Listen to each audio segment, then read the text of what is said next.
Hello students, welcome to Science Light. Science Light में आज हम 10th का एक नया चैप्टर स्टार्ट कर रहे हैं। देखो 10th का ये चैप्टर काफ़ी ज़्यादा इंपॉर्टेंट है। आपको दिख रहा होगा लाइफ प्रोसेस स्टार्ट करने वाले हैं, लेकिन 10th का ये वाला जो चैप्टर है, ठीक है, सीबीएसई ने एनसीईआरटी ने बहुत शॉर्ट में निपटाया हुआ है। एनसीईआरटी में बहुत बहुत हर एक चीज़ का बहुत कंसाइज व्यू है, लेकिन पूछा कंसाइज व्यू से ज़्यादा जा सकता है, ठीक है। इसीलिए देखो सीबीएसई वाले का जो ये एक चैप्टर है ना, वो आईसीएसई वाले के 9th और 10th के सारे चैप्टर्स में डिस्ट्रीब्यूटेड है। ऑलमोस्ट बायो के जितने भी प्लांट एनिमल फिजियोलॉजी है, स्पेशली डाइजेशन, रेस्पिरेशन, फिर उसके बाद ट्रांसपिरेशन, इवन प्लांट्स की भी बहुत सारी चीज़ें जैसे फोटोसिंथेसिस है, ठीक है। तो एक एक चैप्टर के बराबर एक एक टॉपिक्स हैं इसके, तो हम कोई भी चीज़ स्किप नहीं करेंगे, हर एक चीज़ बहुत डिटेल में पढ़ेंगे, ठीक है। आपको भी हर एक चीज़ डिटेल में पढ़नी चाहिए, ठीक है, क्योंकि आपके पास बहुत सारे, सिर्फ 10th बोर्ड आपका मोटो नहीं होना चाहिए। ओलंपियाड्स हैं आपके पास बहुत सारे, ठीक है, ओलंपियाड्स हैं, प्लस देने चाहिए पेपर्स स्कूल्स में। स्कूल ऐसी अपॉर्चुनिटीज़ आपको प्रोवाइड करता है कि आप ओलंपियाड्स तो, ठीक है, बोर्ड्स ठीक है, ठीक है, लेकिन ये सब चीज़ें, स्कॉलरशिप टेस्ट होते हैं बहुत सारे, आपको अपनी नॉलेज को गेन करना चाहिए। जो स्पेशली जो बायो फील्ड के स्टूडेंट्स हैं, ठीक है, जो चाहते हैं कि भाई हम आगे चल के बायोलॉजी में देखें, तो अगर देखा जाए तो 10th एक बेस बना के देता है उनको। 11th में हर एक चैप्टर जो इस टॉपिक में, लाइफ प्रोसेस में जो हर एक टॉपिक आप पढ़ते हो, उस चीज का इलैबोरेटेड वर्जन है, हाईली इलैबोरेटेड वर्जन, ठीक है। तो आप अभी से अपने आप को, जो सीरियसली एक सीरियस नोट पे अपने आप को प्रिपेयर करना चाहते हैं आगे फर्दर एग्जाम्स के लिए, ठीक है, मेडिकल एग्जाम्स के लिए, वो इस चैप्टर को प्लीज सीरियसली लें, ठीक है। This is very very very important chapter, ठीक है। This is the core of class 11th, okay, and the core of NEET exam. तो यहां से आप अपना बेस बनाओ, ठीक है। यहां पर हम कुछ चीजें पढ़ेंगे 11th में, वो चीजें उतनी ही आसान हो जाएंगी, ठीक है। आई नो आपका बोर्ड ईयर है, लेकिन ये नॉलेज बोर्ड में भी काम आएगी आपके, ठीक है, नो डाउट। ऐसा नहीं है कि आपने नॉलेज ज्यादा गेन करी तो बोर्ड में कम नंबर आ जाएंगे। बहुत इंपॉर्टेंट टॉपिक है। Life process is the core of biology. इस चैप्टर्स में अगर आप देखें, बायोलॉजी में कितने चैप्टर आपके पास, 4-5 चैप्टर होंगे, ठीक है। 10th बोर्ड्स, 10th सीबीएसई की बात कर रहा हूँ, तो उसमें से लाइफ प्रोसेस और सेक्सुअल रिप्रोडक्शन इन एनिमल्स, ये दो टॉपिक 11th और 12th में आपको भर भर के मिलेंगे, राइट। तो इसीलिए अभी से अपने आप को उस स्टैंडर्ड पे सेट करो, ठीक है। ये आप, अगर आप नॉर्मल, अगर आप देख रहे हैं, ठीक है, आप नॉर्मली पढ़ रहे हैं इस चीज़ को, ठीक है, तो अच्छे से पढ़ें, ठीक है। उसी चीज़ को मैं कोशिश करूंगा कि आपको हर एक चीज़ का एलैबोरेटेड 3D एनिमेशन, जो मैं कोशिश करूँ आपको अच्छे समझ में आए, जितना इंटरेस्टिंग हो सके बनाए, ठीक है। हर एक चीज़ का रीजन प्रोवाइड करूंगा, ठीक है। तो इसीलिए आप इसमें फोकस करना। Life process is one of the very very very interesting topic of the class 10th, ठीक है। चाहे आप आईसीएसई की बात करो, सीबीएसई की बात करो, आईसीएसई में यही टॉपिक्स, इन्हीं टॉपिक्स को 9th और 10th में डिस्ट्रीब्यूट किया हुआ है, ठीक है। तो सोचो कितना इंपॉर्टेंट टॉपिक है। Okay, let's start, time waste नहीं करते हैं, स्टार्ट करते हैं लाइफ प्रोसेस। देखो लाइफ, लिविंग, कैसे पता लगता है कि कोई भी ऑर्गेनिज्म लिविंग है, ठीक है। आप कैसे बता सकते हो कि कोई भी ऑर्गेनिज्म लिविंग है? कोई भी लिविंग ऑर्गेनिज्म है तो अपनी एक प्रॉपर, एक सर्टेन कैरेक्टरिस्टिक्स शो करेगा वो, ठीक है। मैं एक लिविंग ऑर्गेनिज्म हूं, आप कैसे बताओगे? सिंपल, एक आंखें बंद करो और सोचो, ठीक है। सोचना भी आपकी एक लिविंग, और क्योंकि भाई एक पत्थर को बोलो सोचो, मैं तेरे को पत्थर को दीवार पटक रहा हूं, वो सोचेगा क्या? नहीं, क्योंकि नॉन लिविंग है, राइट। वैसे ही हम लिविंग है, इसके क्या क्या सबूत है, तो एक एक करके इनकी बात करते हैं। What is living? तो कैरेक्टरिस्टिक्स क्या क्या होती हैं लिविंग ऑर्गेनिज्म की, पहले उस पर फोकस करेंगे हम। कैरेक्टरिस्टिक्स क्या क्या है? तो देखो कैरेक्टरिस्टिक्स हैं, सबसे पहले कैरेक्टरिस्टिक है ग्रोथ। देखो ग्रोथ अगर मैं बात करता हूं, राइट, अगर मैं ग्रोथ की बात करूं, तो ग्रोथ क्या है, ठीक है। अगर मैं ग्रोथ की बात करूं तो ग्रोथ क्या चीज है और कैसे इफेक्ट करती है हमारे लिविंग ऑर्गेनिज्म को, ठीक है, उसकी बात करते हैं। अगर मैं ग्रोथ की बात करूं तो ग्रोथ दो तरह की हो सकती है, ठीक है। एक होती है एक्सटर्नल ग्रोथ, राइट, एक होती है एक्सटर्नल ग्रोथ,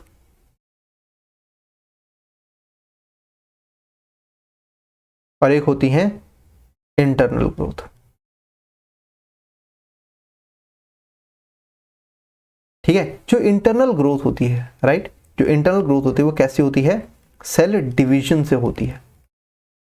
ठीक है, जो ग्रोथ है, ठीक है, उसमें जो इंटरनल ग्रोथ है वो कैसे होती है, सेल डिवीजन से होती है। तो सेल डिवीजन से अगर मैं बात करूं तो सेल डिवीजन से जो ग्रोथ होती है वो एक कैरेक्टरिस्टिक्स है, characteristics of living organism,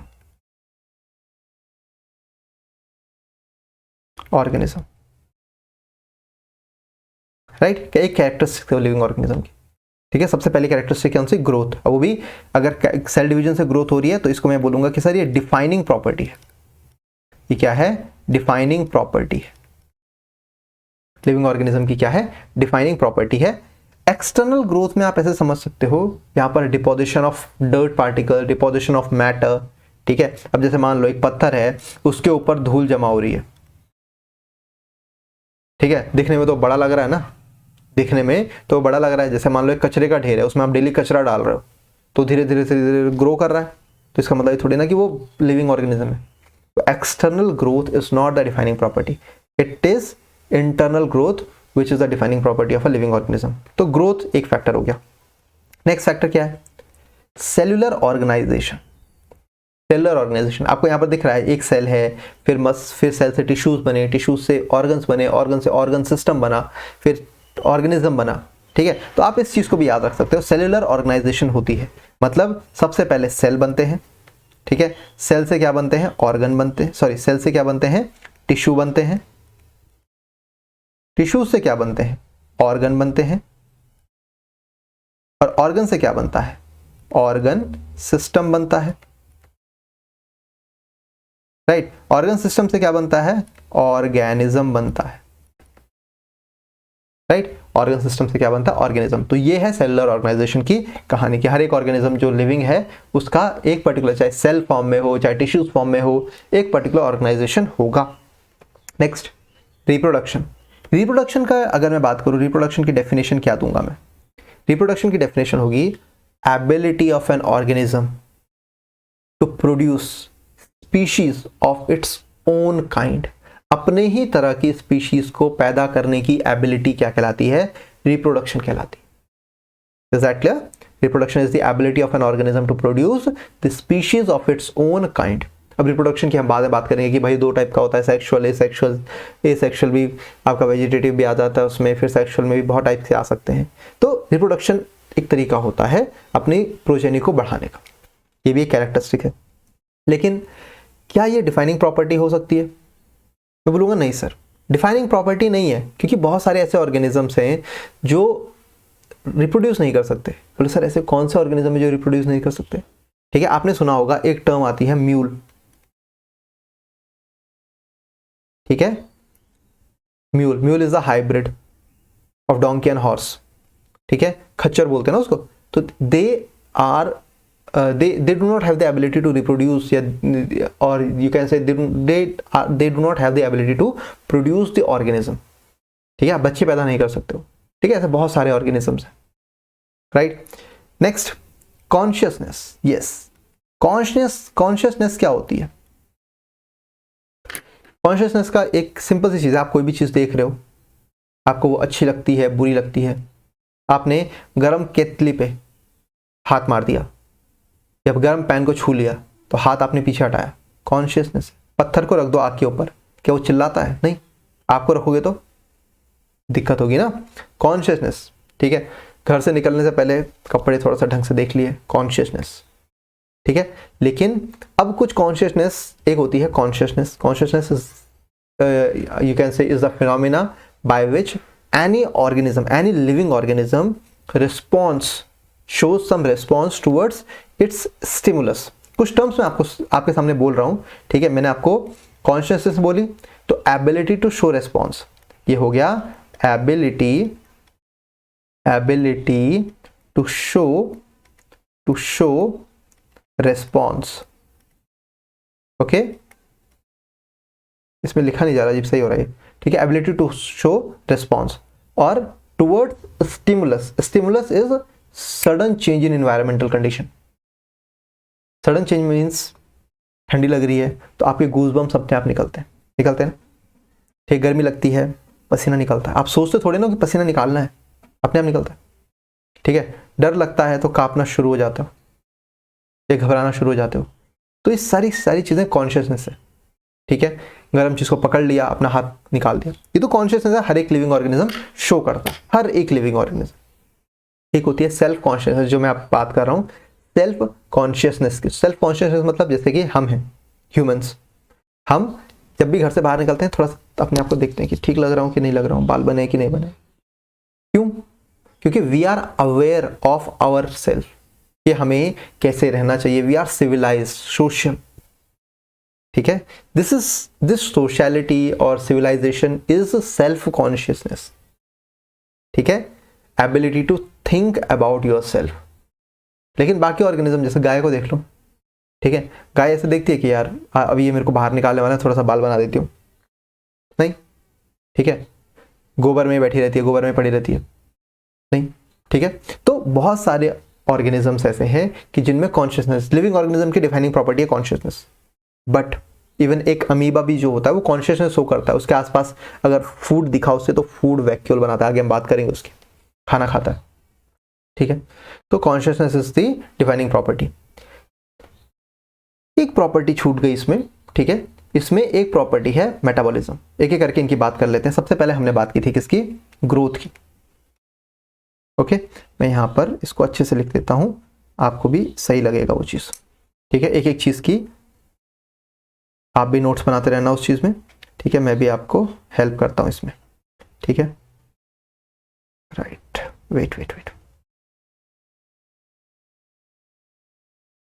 okay, ये वाला पार्ट जो है आपका, ऐसे समझ लो इसको। कैरेक्टरिस्टिक ऑफ लिविंग ऑर्गेनिज्म में सबसे पहली कैरेक्टरिस्टिक्स थी आपके पास क्या? सबसे पहले कैरेक्टरिस्टिक्स थी ग्रोथ। ग्रोथ में भी आपको जब ग्रोथ पाए सेल डिवीजन, उसे हमने क्या बोला था? ये क्या है? एक डिफाइनिंग प्रॉपर्टी है, राइट। ग्रोथ को अगर मैं बात करूं, ग्रोथ को कैसे बोलेंगे? It is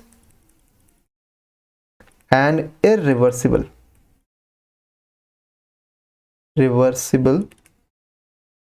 change in the body of an organism.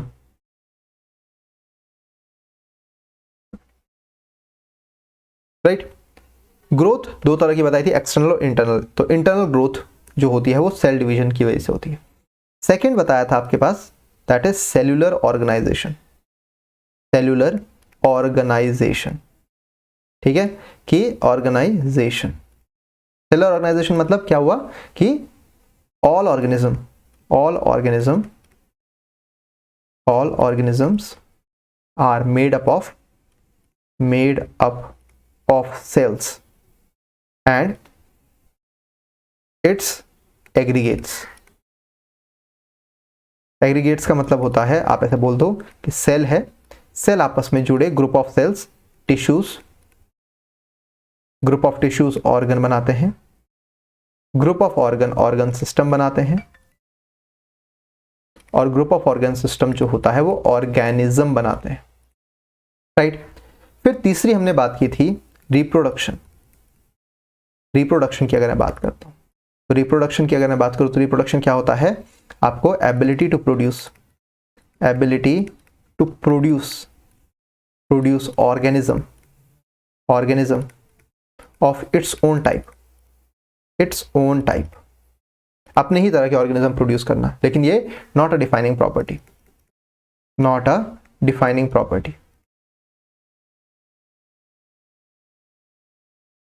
Right. Fourth जो हमारे पास आया, कॉन्शियसनेस क्या होती है? कॉन्शियसनेस मतलब होता है ability of an organism to respond towards stimulus. This is consciousness. आपके पास में कोई ऐसे कर दे, थप्पड़ मारने की कोशिश करे, तो आप उस चीज के अगेंस्ट रिस्पॉन्ड करते हो, ठीक है, तो दैट इज कॉन्शियसनेस। स्टिमुलस की अगर डेफिनेशन देखें तो यहां पर ऊपर लिख देता हूं कि स्टिमुलस क्या है? स्टिमुलस को हम बोलते हैं sudden change in environmental condition.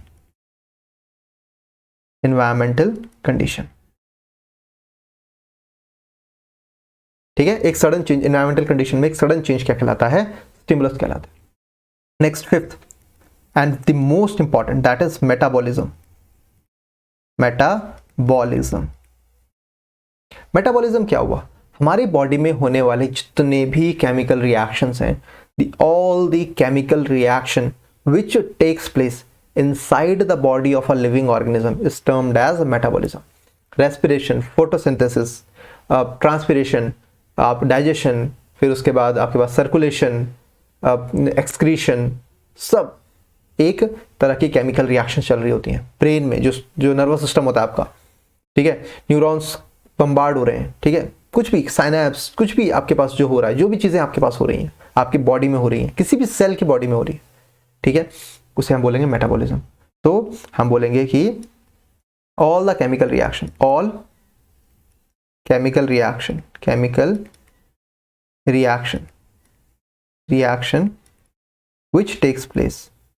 which takes place inside the body of a living organism, inside the body of living organism,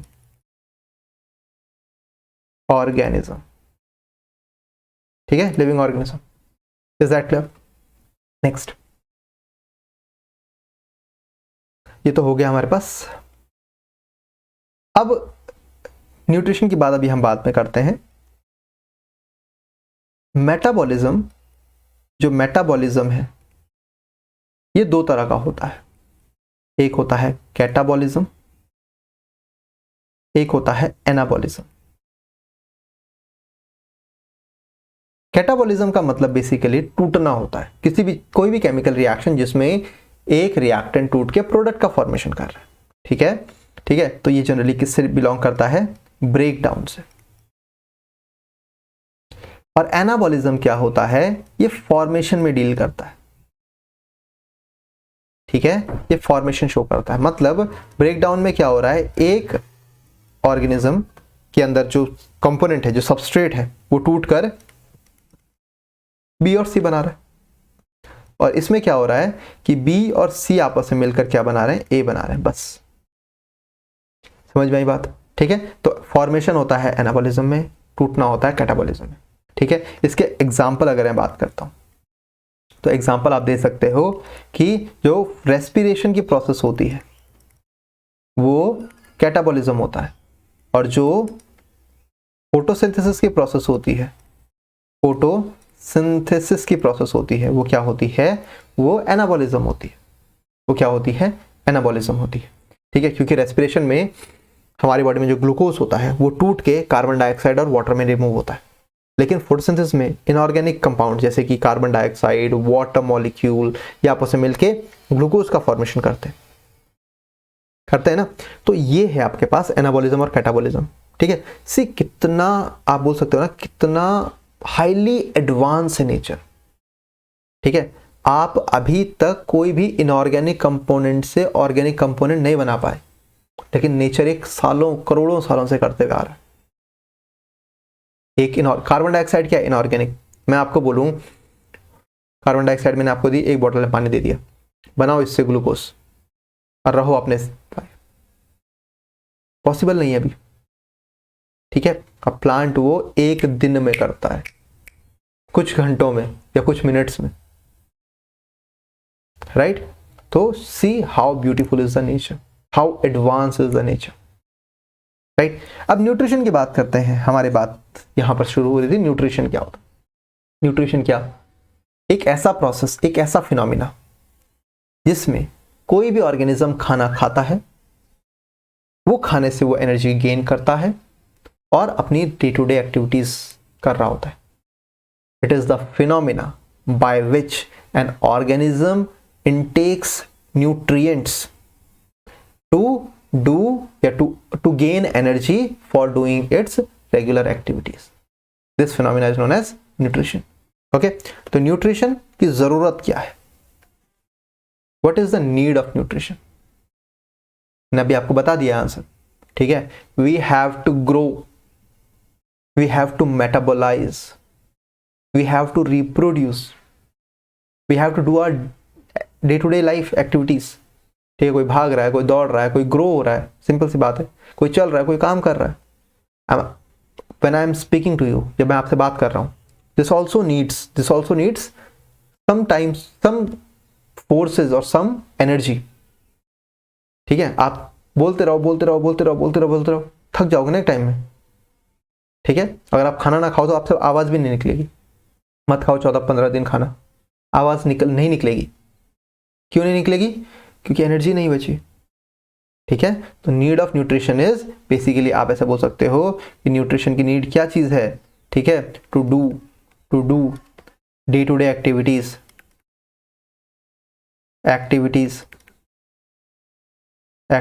right, to do day to day activities. अब डे टू डे एक्टिविटीज में फिर growth भी आती है, grow करने के लिए, ठीक है। ग्रो करने के लिए, मेटाबोलाइज करने के लिए, मेटाबॉलिक रिएक्शंस के लिए भी एनर्जी चाहिए, ठीक है। फिर आपके रिप्रोडक्शन के लिए भी एनर्जी चाहिए, okay. Next, mode of nutrition क्या है? मोड्स क्या हो सकते हैं? तो दो तरह के मोड ऑफ न्यूट्रिशन हो सकते हैं। न्यूट्रिशन दो तरह के हो सकते हैं। एक हो सकता है ऑटोट्रॉफिक, मतलब किसी पे डिपेंडेंट नहीं है, हम अपना काम खुद करेंगे, ठीक है। हम अपना खाना खुद बनाएंगे, हम अपना न्यूट्रिशन खुद बनाएंगे। दूसरे होते हैं सब हेटरोट्रॉफिक, वो ऑटोट्रॉफिक की तरफ देखते रहते हैं प्यार भरी निगाहों से कि तुम तो खाना बनाओ, हम तुम्हें खा जाएंगे, हम तुम पर डिपेंडेंट हैं या तुम्हारे प्रोडक्ट्स पर डिपेंडेंट हैं किसी भी खाने के लिए। तो मोड्स ऑफ न्यूट्रिशन की अगर मैं बात करूं तो सबसे पहले हम बात करते हैं ऑटोट्रॉफिक मोड ऑफ न्यूट्रिशन की। ऑटोट्रॉफिक मोड ऑफ न्यूट्रिशन वो मोड्स ऑफ न्यूट्रिशन है जिसमें ठीक है, organism prepare their own food,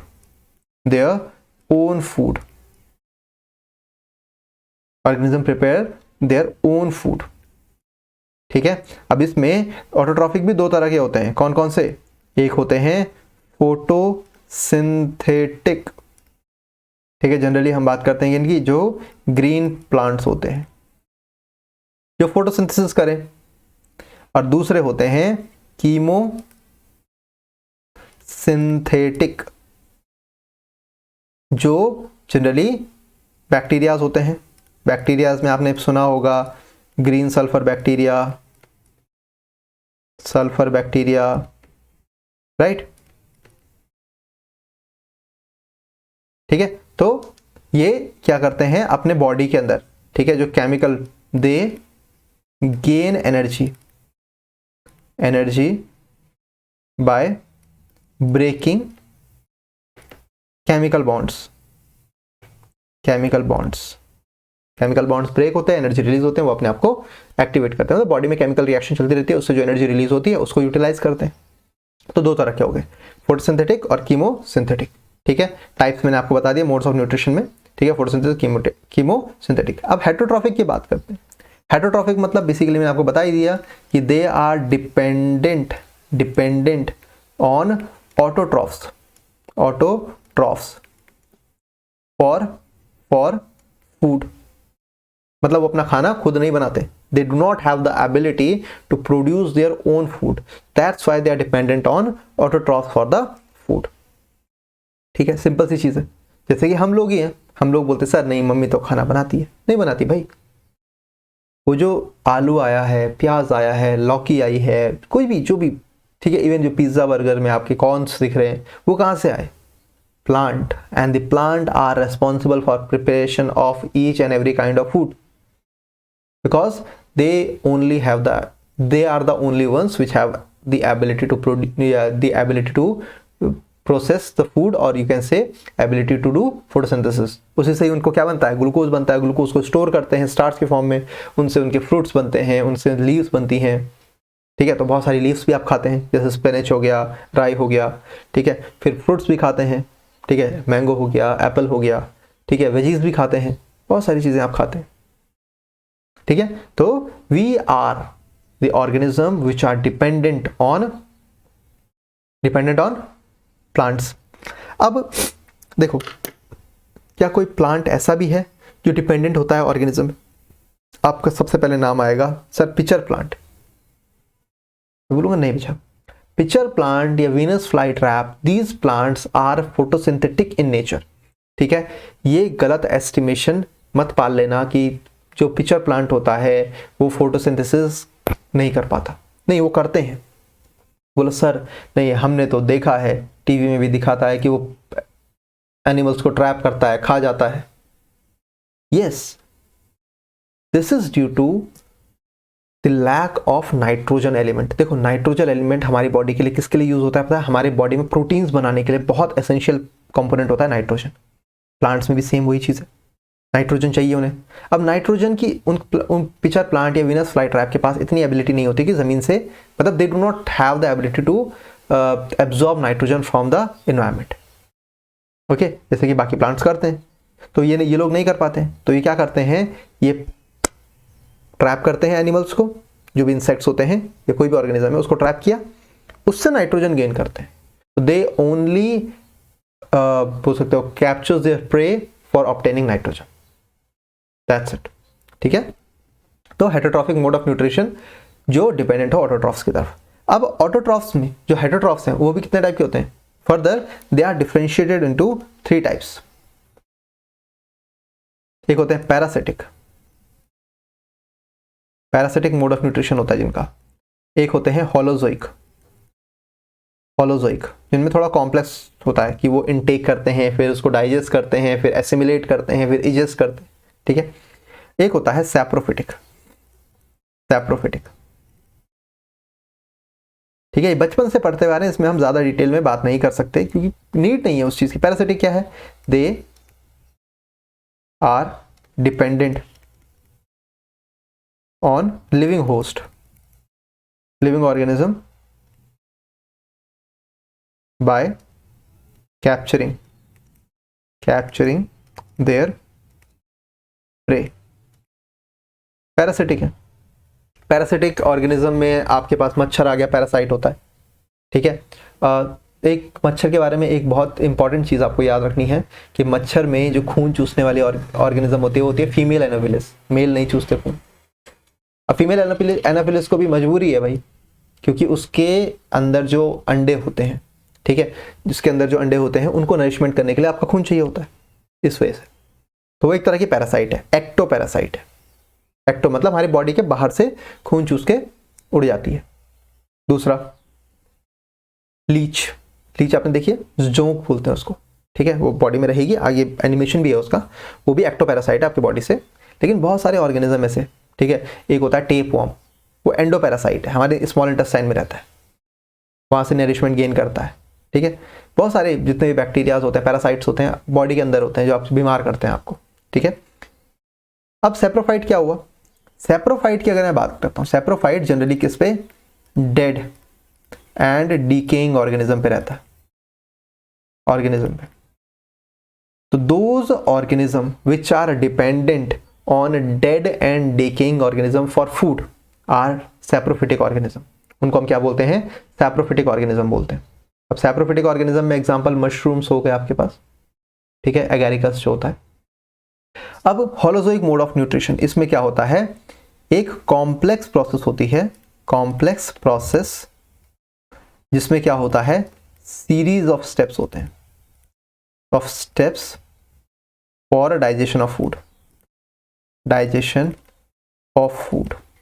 generally humans and complex organisms करते हैं, ठीक है, थोड़ा जो कॉम्प्लेक्स रहते हैं उनमें ये प्रोसेस होती है। ठीक है, parasites, these are parasites. Okay, these are parasites. Is that clear? बहुत सिंपल है। ठीक है, एक्टो पैरासाइट्स हैं ये। लीच आपने देख ली, ठीक है, दिस इज लीच। ठीक है, नेक्स्ट, दीज आर सैप्रोफिटिक। ठीक है, these are saprophytic organism, that is mushroom, आपको पता है। This is holozoic. होलोजोइक में ये तो भाई, ये जो डायग्राम आपको दिख रहा है ना, इसको आप अभी से ही याद कर लो, समझ लो, बहुत सिंपल सा डायग्राम है। ठीक है, this is holozoic, holozoic mode of nutrition. Holozoic mode of nutrition में क्या होता है? दिस इज फूड पार्टिकल का क्या हो रहा है, इंजेशन हो रहा है। इंजेशन का मतलब होता है इनटेक करना, इनटेकिंग ऑफ फूड पार्टिकल्स। ठीक है, उसने देखा कि भाई क्या हो रहा है, अपने सूडोपोडियास, जो ये होता है ना अमीबा, बहुत सिंपल सिंगल सेल ऑर्गेनिज्म है। ठीक है, इसमें जो ये वाला पोर्शन है ये क्या है, न्यूक्लियस है। न्यूक्लियस है, ये इसका साइटोप्लाज्म, प्रोटोप्लाज्म है, सॉरी प्रोटोप्लाज्म है, प्लाज्म है। ठीक है, और ये जो है ये सूडोपोडियास है। सूडोपोडियास का मतलब होता है फॉल्स फीट। ठीक है, फॉल्स फीट, फॉल्स फीट मतलब बेसिकली उनके जो ये सूडोपोडियास होते हैं वो अपना प्रोटोप्लाज्मिक मूवमेंट की वजह से, जैसे मान लो ये फूड आया तो प्रोटोप्लाज्मिक मूवमेंट की वजह से ऐसे अपने आप को ऐसे करेंगे। ठीक है, फूड को अंदर ले आएंगे। फिर उसके बाद इनटेक ऑफ फूड हो गया, फिर यहाँ पर होगा उसका क्या, डाइजेशन होगा, और फिर बाद में जो भी डर्ट होगा वो दूसरे साइड से वो क्या हो जाएगा, इजेशन हो जाएगा। ठीक है, तो क्या होता है इसमें, इनटेक होता है, डाइजेशन होता है, इजेशन होता है। ठीक है, आगे बहुत सारी प्रोसेसेस होती हैं, हम बाद में बात करेंगे न्यूट्रिशन डाइजेशन के केस में। ठीक है, पहले खाना तो बना ले। ठीक है, तो ये तो हो गया आपका, इसको हम बोल देते हैं nutrition in amoeba. Nutrition CBSE का फेवरेट क्वेश्चन है, one of the favourite question है, सीबीएसई क्लास 10th का one of the favourite question है। पूछा जाता है न्यूट्रिशन इन अमीबा को एक्सप्लेन करो, तो सिंपल है, आप कोई 4 डायग्राम बनाओगे, अगर वो 3 नंबर का है तो 4 में से अगर ये डायग्राम आपने बना दिया तो 2 नंबर आपको मिल जाते हैं। ठीक है, बाकी हल्का सा अपना एक्सप्लेनेशन कर देना कि क्या this pseudopodia helps in taking of food, then when food, देखो ये जो बना ना, दिस इज फूड वैक्यूल। ठीक है, फूड वैक्यूल में क्या होगा, यहाँ से वो एंजाइम डालेगा। ठीक है, जो भी एंजाइम उसके अंदर एंजाइम्स होंगे वो डालेगा और वो रिएक्शन करेंगे और वापस से क्या हो जाएगा, एंजाइम से वो क्या कर देगा, बाहर सारा का सारा उस चीज़ को एलिमिनेट आउट कर देगा। जो भी डाइजेस्ट करके एनर्जी मिलनी थी मिला दी, फिर उसके बाद जो भी बाकी इजेस्टेड आउट होगा फूड, वो जो यूज़ नहीं है, जिसका यूज़ नहीं है वो इजेशन हो जाएगा। ये आप बोल सकते हो इजेस्टेड फूड, इजेशन हो जाता है, removal of undigested particles. Okay, next हमारे पास आता है, देखो अमीबा का सिंपल है। ठीक है, देखो आपके पास food is engulfing of food हो गया। ठीक है, इंगल्फ हो गया फूड, अब फूड को क्या करेंगे, डाइजेशन हो गया। देखो एंजाइम्स अंदर घुसे, डाइजेशन हो गया। अब डाइजेशन के बाद जो एक्स्ट्रा पार्ट बच गया उसको उसने क्या कर दिया, अनडाइजेस्टेड मटेरियल इजेक्ट आउट हो गया। अच्छा है ना, चलो अब माइक्रोस्कोपिक व्यू में देखो जरा, माइक्रोस्कोपिक व्यू में क्या हो रहा है, आप इजीली इसमें हर एक चीज का प्रॉपर व्यू है। ठीक है, माइक्रोस्कोप के अंदर देखोगे तो ये देखो यहाँ पर these are the pseudopodias, right, these are the pseudopodias. Okay, pseudopodia उसको क्या कर रहा है, इंगल्फ कर रहा है। अच्छा है ना, ठीक है, यहाँ तक क्लियर हो गया होगा। ठीक है, आज इसको यहीं तक ही रहने देते हैं, न्यूट्रिशन यहाँ तक खत्म करते हैं, क्योंकि नेक्स्ट क्लास से फोटोसिंथेसिस स्टार्ट करेंगे हम। ओके, तो यहाँ तक हम क्लियर कर चुके हैं, न्यूट्रिशन हो गया हमारा पास। हमने आज क्या क्या पढ़ा है, कैरेक्टरिस्टिक्स ऑफ लिविंग ऑर्गेनिज्म पढ़ी है, न्यूट्रिशन के बारे में बात किया है। न्यूट्रिशन क्या है कि एक ऐसी फिनोमिना है, ऐसी प्रोसेस है जिसमें organism intake nutrients for obtaining energy to do its day-to-day activities, and that the chemicals which provide energies, the particles which provide energy to any organism are termed as nutrients। ठीक है, उनको हम क्या बोलते हैं, nutrients बोलते हैं। अब न्यूट्रिएंट्स तो हमें पता लग गया, न्यूट्रिशन हमें पता लग गया। अब मोड्स ऑफ न्यूट्रिशन, तो मोड्स ऑफ न्यूट्रिशन 2 टाइप के होते हैं, कौन कौन से, autotrophic, heterotrophic. Autotrophic mode of nutrition में हमने क्या बात की थी कि ऑटोट्रॉफिक मोड ऑफ न्यूट्रिशन में क्या होता है कि यहाँ पर खुद प्रिपेयर करना होता है फूड। ठीक है, organism prepare their own food. Heterotrophic में they do not have the ability to produce their own food, they are dependent on autotrophs for food. Next autotrophic में हमने 2 तरह की बात की, फोटोसिंथेटिक, कीमोसिंथेटिक। जो फोटोसिंथेटिक मोड ऑफ न्यूट्रिशन है उसमें क्या करता है, by the process of photosynthesis. ठीक है, by the process of light, by the help of light, inorganic waste. ठीक है, इनऑर्गेनिक मटेरियल से वो ऑर्गेनिक मटेरियल बनाता है। बट कीमोसिंथेटिक में they obtain energy by breaking the bonds. Next, अब आप बात करते हैं किसकी, हेटरोट्रॉफिक की। हेटरोट्रॉफिक में 3 टाइप के होते हैं, पैरासिटिक, होलोजोइक और सैप्रोफिटिक। तो पैरासिटिक में क्या था, they are dependent on the host. ठीक है, दे आर प्रेडेटर्स जनरली। ठीक है, they are dependent on the host for the food, right. But in case of the saprophytic, they are dependent on dead and decaying organism, like in case of agaricus, that is mushroom, right। next, holozoic mode of nutrition, it is a complex process जिसमें हमने बात की थी कि intake हो जाता है, फिर उसके बाद डाइजेस्ट होता है, फिर एसिमिलेशन होता है, फिर इजेशन होता है, राइट। यहाँ तक आई होप क्लियर हो गया होगा आपको। ठीक है, नेक्स्ट क्लास से हम अपना पहला टॉपिक, जो इंपॉर्टेंट टॉपिक है, फोटोसिंथेसिस शुरू करेंगे। ठीक है, आई होप यहाँ तक क्लियर हुआ होगा। लाइक शेयर सब्सक्राइब बनाते रहो, करते रहो, देखते रहो, बहुत सारी सीरीज आने वाली है, बहुत मज़ेदार होने वाला है। चलो आज के लिए इतना ही, तब तक पढ़ते रहो, बाय बाय, नेक्स्ट क्लास में मिलते हैं।